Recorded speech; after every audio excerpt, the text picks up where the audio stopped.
AI에게 같은 질문을 3번 했는데 답이 전부 달랐다. 첫 번째 답은 간결했다. 두 번째 답은 조금 더 길었다. 세 번째 답은 아예 방향이 달랐다. 나는 화면 앞에서 복사 버튼을 누르다 말고 손을 멈췄다. 어느 답을 믿어야 할지 몰라서가 아니었다. 3개 다 그럴듯했기 때문이다. 그래서 다음으로 넘기지 못했다. 문제는 AI가 틀렸다는 게 아니었다. 문제는 내가 질문을 조금씩 바꾸고 있었다는 점이었다. 첫 번째 질문은 이걸 어떻게 정리하면 좋을까요? 였다. 두 번째는 좀 더 간단하게 정리할 방법이 있을까요? 로 바뀌었다. 세 번째는 제 상황에 맞게 다시 정리해 주세요 였다. 질문이 달라졌으니 답이 달라지는 건 당연했다. 그걸 모르지 않았다. 그런데도 나는 계속 다시 물었다. 왜 그랬을까? 곰곰이 생각해보니 내가 정말 원했던 건 답이 아니었다. 간단하게라고 말했지만 어디까지를 간단하다고 해야 하는지는 정하지 못했다. 제 상황에 맞게라고 했지만 내 상황을 정확히 설명하지도 못했다. AI는 내가 물은 대로 답했다. 하지만 나는 무엇을 물어야 하는지조차 정하지 못한 상태였다. 그래서 답이 나올 때마다 다시 물었고 답이 달라질 때마다 조금씩 더 혼란스러워졌다.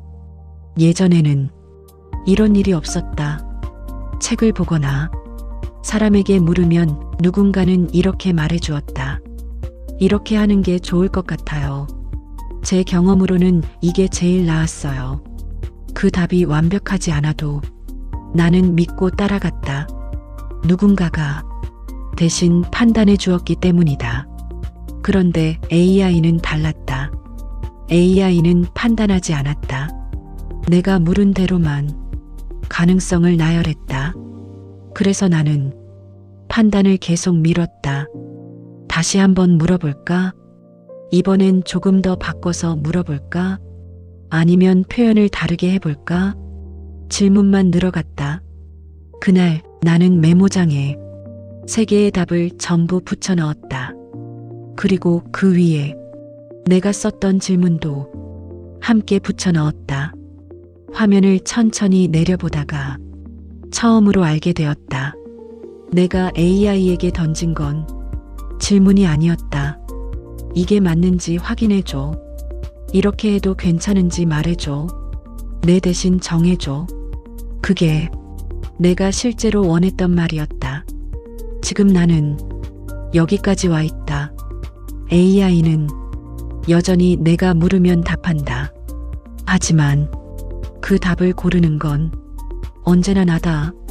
그 사실을 알아차린 순간 불안이 생겼다. 틀릴까봐가 아니었다. 틀렸을 때 책임질 사람이 나뿐이라는 게 불안했다. 예전에는 이게 좋대요. 이 방법이 정석이래요. 라는 말 뒤에 숨어 있을 수 있었다. 누군가 정해준 선택이었다. 하지만 AI 앞에서는 그럴 수 없었다.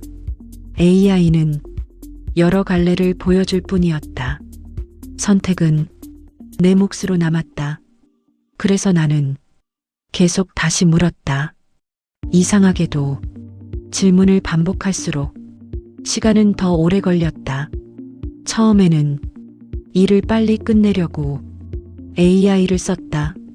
그런데 3번쯤 묻고 나니 1시간이 지나 있었다.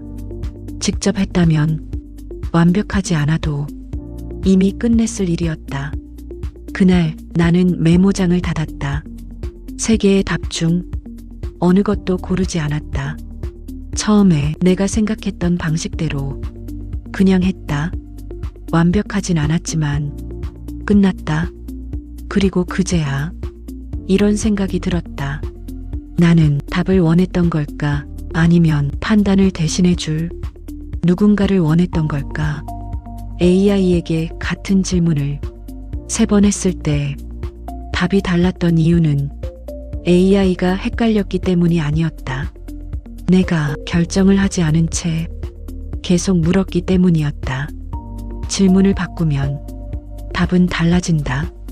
하지만 결정을 하지 않으면 답은 늘어나기만 한다. 그래서 지금 나는 답을 더 묻지 않는다. 화면을 잠시 내려두고 내가 할지 말지를 먼저 생각한다. 나는 답을 더 묻고 있었던 걸까? 아니면 결정을 아직 하지 못하고 있었던 걸까?